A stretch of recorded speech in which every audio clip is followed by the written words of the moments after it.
My wife testified that 7-year-old Poppy was being abused by her father, with photos of bruises and the child's own testimony. But the custody evaluator, Dr. Brennan, dismissed everything as normal childhood play and gave the father full custody, so he beat Poppy to death during his first weekend. And when I confronted Brennan about it, he laughed and said, "Sometimes these situations resolve themselves." So I recorded him admitting he'd dismissed abuse allegations in 12 other cases while living in a beach house paid for by grateful parents, until my wife exposed his 30-year pattern of taking bribes to give custody to abusers. My wife, a child therapist of 14 years, came home completely silent and walked straight to her home office. I heard ripping sounds, and when I went to check on her, I found her shredding every certificate on her wall. She was destroying her degrees, her licenses, even the thank you cards from kids she'd helped. She just kept feeding paper into the shredder while tears rolled down her face. It took me almost an hour of sitting beside her before she finally looked at me. 2 weeks ago, she had testified in the Kent custody case. 7-year-old Poppy had shown all the signs: bruises in different stages of healing, flinching when adults moved too quickly, drawings of herself with black eyes and her daddy with big red hands. My wife had documented everything meticulously. She'd spent 6 sessions with Poppy, building trust carefully. Poppy finally told her about the bad nights when daddy drinks, but there was more. Poppy had whispered about the special game daddy played. She'd shown my wife on the dolls exactly what happened. My wife had immediately reported it to Child Protective Services. They said they'd investigate. They never did. Dr. Richard Brennan, the custody evaluator, had already filed his report. Dr. Brennan had dismissed every piece of evidence. He claimed the bruises were from normal childhood play. He said the drawings were coached by the mother. He even suggested my wife was inexperienced with high-conflict divorces. He wrote that Poppy's mother had alienation syndrome and was turning the child against her father. The judge listened to Dr. Brennan, the expert with 30 years of experience. Full custody went to the father. The mother got supervised visits twice a month. Poppy's mother had collapsed in court. She'd screamed that they were signing her daughter's death warrant. Security dragged her out while she begged anyone to listen. My wife had tried to comfort her outside. The mother had grabbed my wife's hands and said, "You know what he is. You're the only one who believed her." My wife promised she'd keep fighting. She'd file appeals, contact supervisors, do anything to protect Poppy. My wife had begged Dr. Brennan to reconsider. She showed him photos, session notes, even a recording of Poppy crying about going to daddy's house. Dr. Brennan's response was cold. "Some therapists see abuse everywhere. That's why we need experienced evaluators to see through the noise." He'd smiled at her like she was a naive student. "You'll understand when you have more experience." Yesterday at 3 p.m., my wife got the call. Poppy Kent was dead. Her father had struck her to death during his first weekend with full custody. The police found her little body covered in new bruises layered over the old ones. The same pattern my wife had documented. The same injuries Dr. Brennan had called normal. Poppy had been clutching the teddy bear from my wife's office, the one she'd given Poppy to help her feel safe. The news report said Poppy had tried to call 911. Her little fingers had managed 3 numbers before her father stopped her. The neighbors heard screaming but assumed it was just parenting. After all, the courts had given him custody. He must be a good father, right? The worst part came this morning. My wife went to the courthouse to find out how this could happen. She overheard 2 lawyers talking in the hallway. Dr. Brennan had just been promoted to lead the state's new custody evaluation program. They were laughing about how he always knows which parent will win. One of them mentioned that Brennan's beach house was awfully nice for a court employee's salary. The other replied that Brennan had helped his client last year, and gratitude comes in many forms. My wife ran to the bathroom and threw up. Then she came home and started shredding everything. She kept saying, "I became a therapist to protect children, but I couldn't protect Poppy. The system wouldn't let me protect Poppy." She showed me her phone. 17 missed calls from Poppy's mother. She couldn't face answering them. She passed out on the office floor around midnight, exhausted from crying. I spent the rest of the night planning. My brother is a private investigator. I've seen enough to know how these things work. Men like Dr. Brennan don't just make mistakes. They make choices. And someone had to find out why he made the choice that called Poppy Kent. I met Dr. Brennan at his favorite coffee shop at 7 a.m. I knew his routine from my brother's research. He was there in his expensive suit, ordering his usual lavish breakfast. I sat down at his table uninvited. He looked annoyed until I mentioned my wife's name. Then he looked wary. I told him about my wife shredding her degrees, about Poppy clutching that teddy bear, about the 3 numbers she'd managed to dial. His face didn't change. "Your wife needs to understand that custody work is complex. Not every therapist can handle it." He actually looked bored, like we were discussing a parking ticket instead of a dead child. I leaned forward and asked him directly, "How much did Poppy pay you?" He laughed, actually laughed. "You're talking nonsense. I've been doing this for 30 years. I know what's best for children." I asked him if Poppy Kent would agree. His response made my blood run cold. That child was troubled. She would have had problems regardless. Sometimes these situations resolve themselves. Resolve themselves. That's how he described a 7-year-old being murdered. I asked him to repeat that. He did, adding, "The mother was clearly coaching her. Children that age don't know what's real." I stood up and pulled out my phone. "I've been recording this entire conversation," I said. His smug expression finally cracked. The color drained from his face completely. For the first time since I'd met him, Dr. Richard Brennan looked genuinely afraid. His hand trembled as he reached for his coffee cup, then thought better of it. I kept the phone visible, making sure he could see the recording app still running. The breakfast crowd around us continued their morning routines, oblivious to what was happening at our corner table. A mother with 2 young children sat down nearby, and I watched Brennan's eyes flick toward them nervously. He leaned back in his chair, trying to regain his composure. His fingers drummed against the table as he calculated his next move. I could practically see the gears turning in his head, weighing options, considering angles. This was a man used to controlling narratives, to being the expert whose word carried weight in courtrooms. "You're making a mistake," he finally managed, his voice lower now. "Recording someone without consent is illegal in this state." I shrugged. "So is taking bribes to destroy children's lives." His jaw tightened. He glanced around the coffee shop, checking if anyone was listening. The barista called out someone's order, and he flinched at the sound. When he looked back at me, there was something different in his eyes. Not fear anymore. Calculation. "What do you want?" The words came out measured, careful. "I want you to think about Poppy Kent every single day for the rest of your life." He started to speak, but I stood up. My brother had taught me the value of leaving while you held the advantage. Brennan grabbed my wrist as I passed his chair. His grip was stronger than I expected from a man his age. You have no idea who you're dealing with, he hissed. I've been doing this for 30 years. I know judges, lawyers, people who can make your life very difficult. I looked down at his hand on my arm, then back at his face, and I know a 7-year-old girl is dead because of you. He released my wrist. As I walked away, I heard him make a phone call. His voice was urgent, worried. Good. Back home, I found my wife awake, sitting in the kitchen staring at her phone. The missed calls from Poppy's mother had increased to 23. She looked up when I entered, her eyes red and swollen. Where were you? I poured myself coffee, thinking about how to explain. My wife had always been the idealist between us, believing in systems and procedures and proper channels. I'd learned long ago that sometimes the proper channels were the problem. I went to see Dr. Brennan. She straightened in her chair. What did you do? Just talked and recorded. I played her the conversation. As Brennan's words filled our kitchen, sometimes these situations resolve themselves. She covered her mouth with both hands. When it finished, she was shaking. He knew, she whispered. He knew what would happen, and he didn't care. My phone buzzed. A text from my brother. Your friend Brennan just called 3 lawyers in the last hour. Want me to keep digging? I showed my wife the message. She nodded slowly, something hardening in her expression. The woman who'd spent 14 years believing she could save children through therapy reports and court testimony was gone. In her place sat someone who understood that the system she'd trusted had culled Poppy Kent. What's your brother found so far? I pulled up the preliminary report he'd sent last night. Brennan's been the custody evaluator on 43 cases in the past 5 years. In 38 of them, custody went to the parent who could afford better lawyers. In 12 of those cases, there were documented abuse allegations that he dismissed. She took my phone, scrolling through the data. 12 kids, she said quietly. 12 Poppies. We don't know that. Yes, we do. She looked up at me. I know the signs. I've spent my entire career learning to recognize them, and he dismissed them 12 times. My phone rang. Unknown number. I almost didn't answer, but something made me pick up. You need to delete that recording. Brennan's voice was different now. Controlled, but with an edge of desperation. I'm willing to discuss this reasonably. Are you? Meet me at Riverside Park in an hour. Well, doctor. Brennan went from, I know what's best for children, to, please delete that recording, faster than you can say, career-ending confession. Nothing quite like watching someone realize their expensive breakfast just got a whole lot more expensive. Alone. We can work something out. The line went dead. My wife was watching me intently. He wants to meet, I told her. It's a trap, or a trick. He's probably planning to. I know. I was already texting my brother, but he's scared. Scared people make mistakes. She stood up, pacing to the window. Outside, normal people were living normal lives, taking kids to school, going to work, not knowing that men like Brennan decided which children lived or died based on who could pay them more. I want to come with you, she said.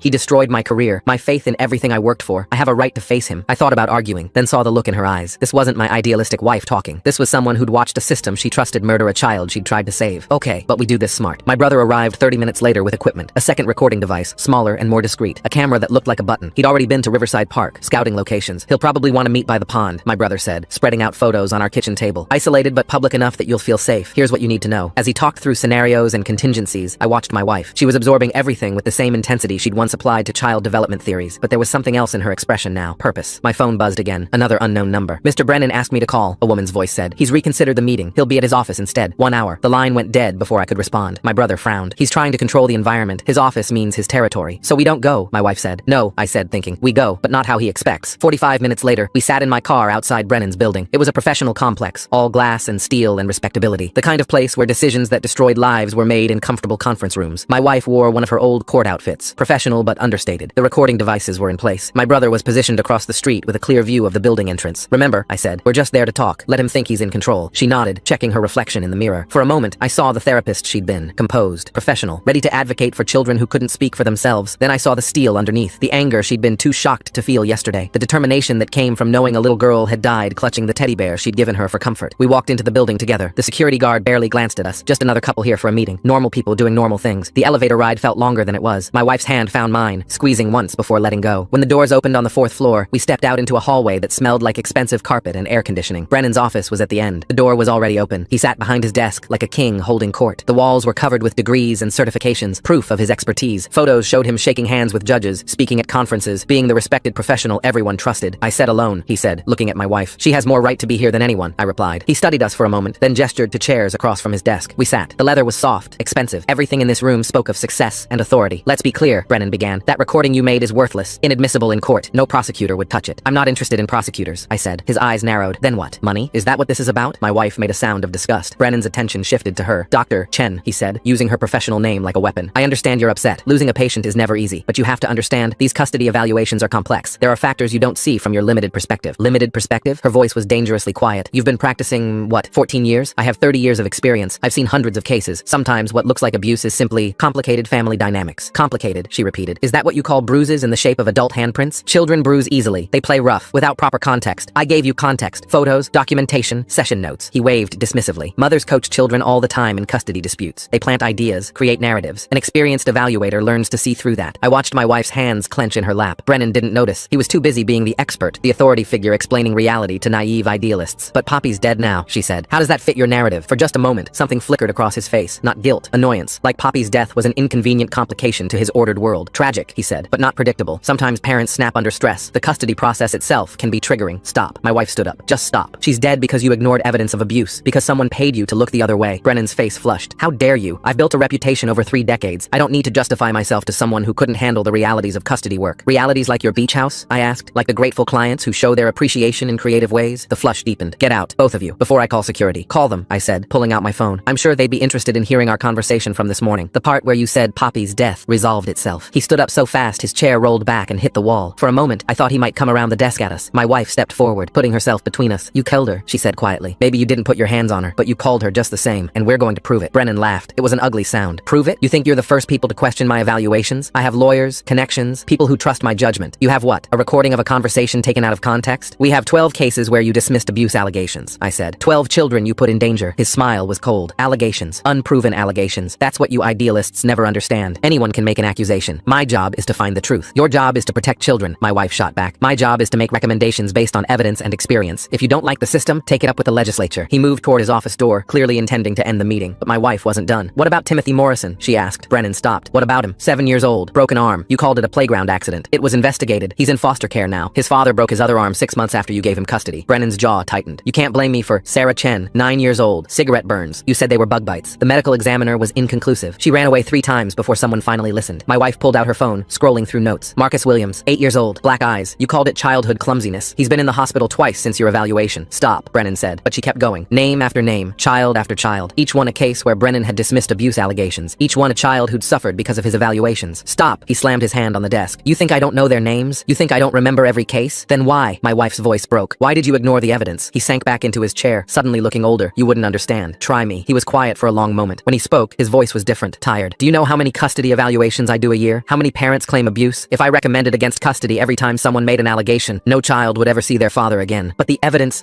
can be manufactured. Photos can be staged. Children can be coached. After 30 years, you learn to read between the lines. Read between the lines, I repeated. Is that what you call taking bribes? His head snapped up. I've never taken a bribe in my life. Then explain the beach house, the generous clients. I'm good at what I do. People recommend me. Yes, I've been fortunate in my investments, but that has nothing to do with my evaluations. He was a good liar, practiced, smooth, but I'd seen him this morning, laughing about Poppy's death. This wasn't about complex evaluations or reading between lines. This was about a man who'd sold his integrity so many times, he'd forgotten he ever had any. My phone buzzed, a text from my brother. 2 men just entered the building, moving fast. Get out. I showed my wife the message. She nodded slightly but didn't move. We should go, I said. In a moment, she was staring at Brennan. I need you to know something. Poppy trusted me. She told me things she'd never told anyone else. She drew me pictures of what her daddy did. She showed me on dolls. Coached behavior. She was 7 years old. My wife's control finally snapped. 7. She didn't know the words for what was happening to her. She just knew it hurt. She knew it was wrong. How does someone train themselves to not believe children who are hurting? The way Brennan keeps saying coached and manufactured. It's like he built this whole system in his mind to explain away every single piece of evidence that crosses his desk, and she trusted me to help her. The office door opened. 2 men in suits entered. Lawyers, from the look of them. Brennan's cavalry. This meeting is over, one of them said. Dr. Brennan, we advised against this. Brennan straightened, his confidence returning with backup. Dr. Chen and her husband were just leaving. We stood. The lawyers flanked us, clearly ready to escort us out. But my wife had one more thing to say. Poppy called me the night before she died, she said. Did you know that? She called my office, left a voicemail. Brennan went very still. She said she was scared, said daddy was angry about the court thing, said she wished she could come live with me instead. My wife's voice was steady now. I couldn't call her back. It was after hours. I thought I'd talk to her mother in the morning, figure out a safety plan. Dr. Chen, one of the lawyers said, you need to leave. She ended the message by saying she loved me. A 7-year-old girl who'd known me for 6 sessions. She said she loved me because I listened, because I believed her. Tears were running down my wife's face, but her voice never wavered. You culled her, Dr. Brennan, and we both know it. The lawyers escorted us out through the hallway, their hands hovering near our elbows without quite touching. My wife walked with her head high, but I could see her shoulders trembling. In the elevator, one of the lawyers pressed the lobby button and stood blocking the control panel. Neither spoke. They were professionals, hired to handle problems quietly. My brother met us at the building entrance, falling into step beside us as we walked to the car. He gave a subtle shake of his head, telling me the 2 men he'd warned about weren't a threat, just Brennan's legal protection arriving on schedule. We drove in silence for several blocks before he finally spoke. He explained that Brennan had made 17 phone calls in the past 2 hours, 3 to lawyers, 4 to judges, and the rest to numbers registered to parents from his custody cases. The pattern was clear. Brennan was mobilizing his network, calling in favors, building walls around himself. At home, my wife went straight to her office and began pulling files from her cabinet, not shredding this time, but organizing. She spread papers across her desk, creating a timeline of every interaction she'd had with Brennan over the years, every custody case where their paths had crossed, every time she'd raised concerns that he'd dismissed. I watched her work with the same methodical precision she'd once used to document abuse. She was building something, though I wasn't sure what yet. My brother sat at our kitchen table, laptop open, digging deeper into Brennan's financial records. The beach house had been purchased 5 years ago, paid in cash. The seller was a shell company registered in Delaware. My phone rang. Unknown number again. This time I put it on speaker. Brennan's voice filled our kitchen, but the arrogance was gone. He sounded tired, maybe even afraid. He offered to meet again, just the two of us, no lawyers. He had a proposition, something that would benefit everyone. He suggested a restaurant downtown, public and neutral. My wife looked up from her files and nodded. She wanted me to go. My brother started to object, but she cut him off with a gesture. She explained that Brennan was rattled. The recording had shaken him more than he'd let on in his office. Now he was trying to regain control, but desperate people make revealing mistakes. I agreed to meet him in 2 hours. After hanging up, my brother immediately began researching the restaurant, checking exits, sight lines, potential recording challenges. My wife returned to her files, but now she was photocopying specific pages, creating a duplicate set. She handed them to my brother with instructions to keep them safe. The restaurant Brennan had chosen was expensive, the kind of place where deals were made over $100 steaks. I arrived early and chose a table where I could see the entrance. Brennan walked in exactly on time, but he looked different. The expensive suit was the same, but something in his posture had changed. He sat down heavily, like a man carrying invisible weight. He started by trying to appeal to my pragmatism. The recording I had was problematic for him, yes, but ultimately worthless in any legal sense. What could I really do with it? Post it online? Send it to news stations? He had lawyers who specialized in defamation, slander, cyber harassment. He could make my life very difficult. But then his tone shifted. He leaned forward, speaking more quietly. He talked about the reality of custody work, how most accusations were false, born from bitter divorces and parental alienation. He'd saved hundreds of children from being weaponized by vindictive parents. Yes, sometimes he made judgment calls that seemed harsh, but that was the nature of the work. He pulled out his phone and showed me photos. Children at graduations, weddings, family celebrations. These were kids from cases where he'd made controversial custody recommendations. They'd grown up happy, successful, loved. He kept in touch with many of them. They thanked him for seeing through the lies and giving them a chance at normal lives. I listened without responding, letting him talk. He was trying to justify himself, not to me, but to himself. The longer he spoke, the more cracks appeared in his narrative. He mentioned specific cases, dropping details he probably shouldn't have shared. Names, dates, circumstances that revealed more than he intended. Then, he made his offer. He would retire, step down from his position, recommend someone else for the promotion. He'd been thinking about it anyway, he claimed. 30 years was enough. He could spend more time at his beach house, travel, enjoy his remaining years. All I had to do was delete the recording and convince my wife to let this go. I asked about the 12 cases my wife had identified, the children who'd suffered after he dismissed abuse allegations. His face hardened. Those were complex situations, he insisted. I didn't have all the facts. Some of those children had behavioral problems that predated any custody issues. Others had parents who manufactured evidence after losing custody. The system wasn't perfect, but it was better than the alternative. He reached into his jacket and pulled out an envelope. Inside were photos of my wife and me, walking into our house, shopping at the grocery store, getting coffee, all taken in the last 24 hours. He wasn't threatening us, he assured me. He just wanted me to understand that privacy was an illusion. If I tried to use that recording, tried to damage his reputation, he had resources too. I stood up to leave. He grabbed my wrist again, just like he had that morning, but this time his grip was desperate rather than threatening. He asked me to think about my wife. She was already fragile, broken by what happened to Poppy. Did I really want to put her through a prolonged battle? Lawyers, depositions, character assassination? He'd seen it destroy stronger people than her. I pulled free and walked out, leaving him sitting alone at the table. Outside, I called my brother immediately. He told me to check my car for tracking devices before driving home. He was right. I found a small magnetic box attached to the undercarriage. I left it there, but drove to a parking garage downtown instead of home, then took a taxi the rest of the way. My wife was waiting in the living room with my brother. They'd made progress. My brother had found connections between Brennan's beach house purchase and 3 custody cases from that same year. In each case, the parent who received favorable custody recommendations had sold property shortly after the decision. The amounts roughly matched what would have been needed for Brennan's down payment. But more interesting was what my wife had discovered in her files. 5 years ago, she'd written a letter to the State Custody Evaluation Board raising concerns about Brennan's patterns. She'd never sent it. Back then, she still believed in working within the system, addressing concerns through proper channels. Now she retrieved that letter from her drafts folder and updated it with current information. We spent the next 3 hours crafting a strategy, not a legal one, but something more personal. Brennan had built his life on reputation and relationships. Those were his vulnerabilities. My brother would continue investigating the financial connections. My wife would reach out to other therapists who'd worked cases with Brennan, and I would handle Brennan directly. That night, I couldn't sleep. I kept thinking about those photos Brennan had shown me. The happy children at graduations. Were they real? Or just another manipulation? How many poppies were hidden behind those success stories? How many children had suffered while Brennan collected his rewards and built his reputation? My wife found me in the kitchen at 3 a.m. She couldn't sleep either. She told me about a dream where Poppy was in her office again, playing with the dollhouse, safe and alive. But when she tried to touch her, Poppy dissolved like smoke. She'd been having the same dream every night since the funeral. She showed me something she'd been working on, a letter to Poppy's mother. Not an apology or explanation, but a promise. She would make sure Poppy's death meant something, that other children would be protected. She asked me to help her fulfill that promise. The next morning brought new complications. My brother called early with bad news. Brennan had filed a police report about harassment and threats. He'd claimed I'd confronted him at his office and restaurant, making threatening statements about his safety. He'd provided security footage showing our meetings, but no audio. It was a preemptive strike, establishing a paper trail in case we escalated. Then my wife discovered something worse. Those lawyers swooped in faster than relatives at a will reading. He's got backup plans for his backup plans, which would be impressive if it wasn't so morally bankrupt. 3 therapists she'd planned to contact had received calls from Brennan's lawyers. They'd been warned about potential defamation liability if they participated in any campaign against Dr. Brennan. 2 of them had already backed away, frightened by the legal threats. The third was wavering. Brennan called again that afternoon. This time his voice had regained some confidence. He'd clearly felt better after setting his legal machinery in motion. He offered to drop the police report if I agreed to his original terms, delete the recording, stop the investigation, move on with our lives. He gave me 48 hours to decide. My wife overheard the conversation. Instead of being intimidated, she seemed energized. She recognized this pattern. It was exactly how abusers operated. Threats followed by reconciliation offers, creating fear, then offering relief. Brennan was showing his true nature, the same controlling behavior he'd protected in the parents he'd favored. She proposed a different approach. Instead of fighting Brennan directly, we should focus on the system that enabled him. The custody evaluation process that gave one person so much power over children's lives. The lack of oversight that allowed evaluators to dismiss evidence without consequence. The financial incentives that corrupted the process. My brother agreed, but pointed out the challenge. Systems were harder to fight than individuals. They had inertia, bureaucracy, protective mechanisms. But my wife had an idea. She still had contacts at the university where she'd trained. Professors who studied child welfare systems. Researchers who collected data on custody outcomes. Academic scrutiny might succeed where legal challenges failed. We spent the rest of the day refining our approach. My brother would continue tracking the financial patterns, building a database of cases where Brennan's recommendations coincided with property sales or large transfers. My wife would compile her clinical observations, creating an academic case study that avoided legal liability by focusing on systemic issues rather than individual accusations. And I would keep Brennan focused on me. Let him think I was the threat while the real work happened quietly in the background. It was a role I was willing to play. Every moment he spent worrying about me was a moment he wasn't covering other tracks or silencing other voices. That evening, I did something risky. I drove past Brennan's house, making sure to be visible. I parked across the street for exactly 5 minutes, then left. It was a psychological move my brother had suggested. Let Brennan feel watched. Let him experience a fraction of the powerlessness those children had felt. Within an hour, Brennan called again. He was furious, but also unnerved. He threatened to call the police, to file restraining orders, to destroy my reputation. I let him rant, then calmly reminded him about the recording, about his words dismissing Poppy's death, about how those words would sound to other parents, other evaluators, other judges. The call ended with Brennan breathing heavily, searching for words. Finally, he asked what I really wanted, not retirement or money or apologies. What would make this stop? I told him the truth. I wanted him to feel the weight of every child he'd failed, to understand that his choices had consequences, to know that Poppy Kent's death was his responsibility. He hung up without responding. My brother, who'd been monitoring Brennan's communications, reported a flurry of activity. More calls to lawyers, to judges, to financial advisors. Brennan was circling the wagons, preparing for war, but he was also making mistakes, leaving digital footprints that revealed more connections. My wife worked through the night, transforming her personal pain into academic precision. She created charts showing patterns in Brennan's evaluations, maps of outcomes correlated with socioeconomic factors, timelines that revealed how his recommendations had shifted over the years, becoming more favorable to wealthy parents as his own wealth grew. By morning, she had a preliminary report that was devastating in its clinical objectivity. No accusations, no emotional appeals, just data that painted a clear picture. She sent it to 3 professors she trusted, framing it as research for a potential journal article on systemic bias in custody evaluations. The response was immediate and encouraging. One professor called within hours, intrigued by the patterns. Another offered to connect her with a researcher who'd been collecting similar data from other states. The third suggested presenting the findings at an upcoming conference on child welfare policy. Brennan must have sensed the shift in momentum. His next call came that afternoon, and his tone had changed again. Now he was proposing a meeting with his lawyers present, a formal discussion about resolving our misunderstanding. He suggested his office, but I countered with a neutral location, a conference room at a downtown hotel. My brother advised against going, but I saw an opportunity. Brennan was reactive now, playing defense instead of offense. Every move he made revealed more about his vulnerabilities. I agreed to the meeting, but insisted on bringing my own representation. Not a lawyer, but my wife. She deserved to face him again, this time on more equal ground. The meeting was scheduled for the following morning. That night, my wife and I prepared carefully. We reviewed everything we'd learned, every pattern we'd identified, every connection my brother had uncovered. We weren't going to negotiate or compromise. We were going to show Brennan that his empire was built on sand. My brother gave us one final piece of information before we left. He'd found a connection between Brennan and a judge who'd consistently assigned him to high-profile custody cases. The judge's son had received a scholarship to a prestigious private school the same year Brennan joined the school's board of trustees. It was circumstantial, but suggestive. Walking into that conference room,